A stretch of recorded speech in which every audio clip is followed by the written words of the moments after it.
The gentleman reserves. The gentleman from Oregon is recognized. Thank you. I yield myself such time as I may consume.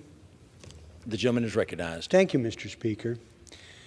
I'm listening to my dear friend from Missouri, and it's an example of sort of being disconnected from reality. My friends on the other side of the aisle, for instance, refuse to accept a compromise that is on a bipartisan basis that would make a difference dealing with immigration.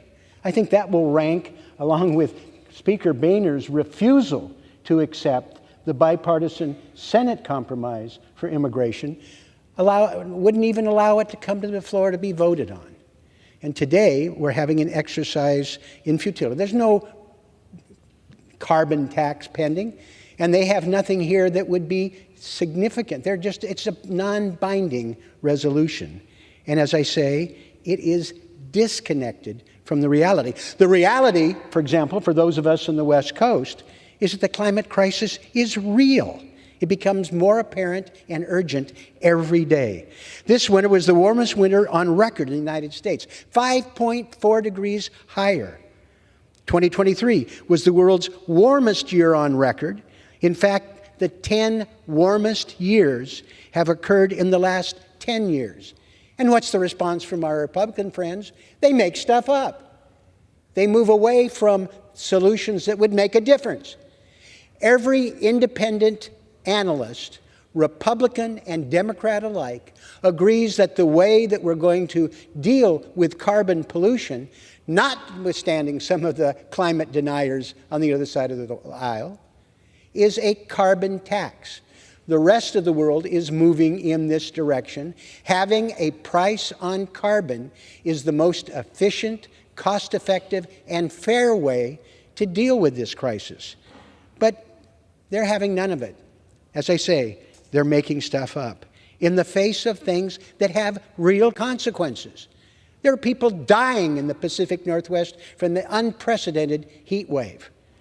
We've had unprecedented events in California, extreme weather events. And the costs of those extreme weather events dwarf the costs that they are dreaming up in fantasy.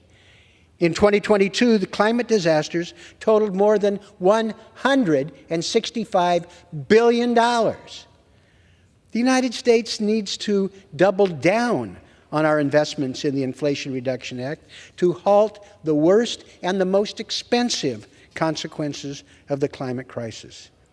Instead, my Republican colleagues put forth a non-binding resolution that doubles as a love letter to big oil.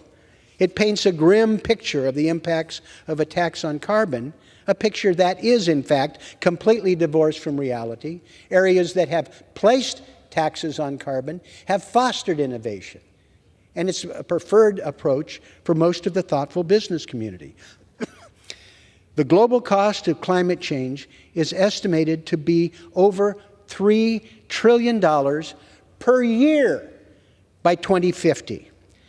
Further investments in oil and gas without accounting for the true cost of carbon will overly drag down our economy and increase this sum.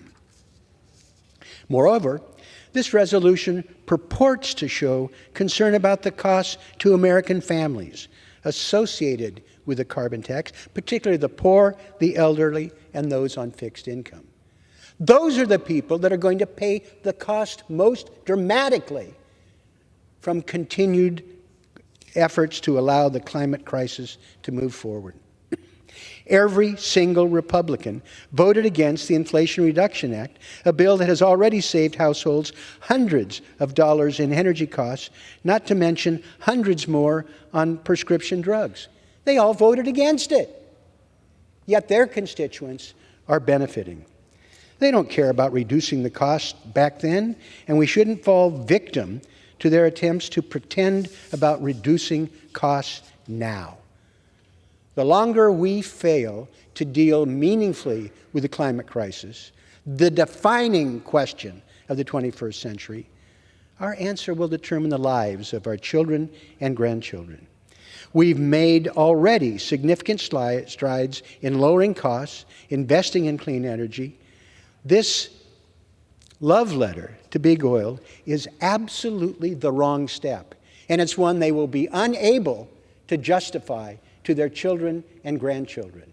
It's a wrong-headed, inaccurate approach, one that is sadly not where we should be now, not where they should be, and it defies reality. I strongly urge, even though it's non-binding and doesn't make a difference, we'll go ahead and play this out, but I urge its rejection. I reserve the balance of my time. The gentleman from Oregon reserves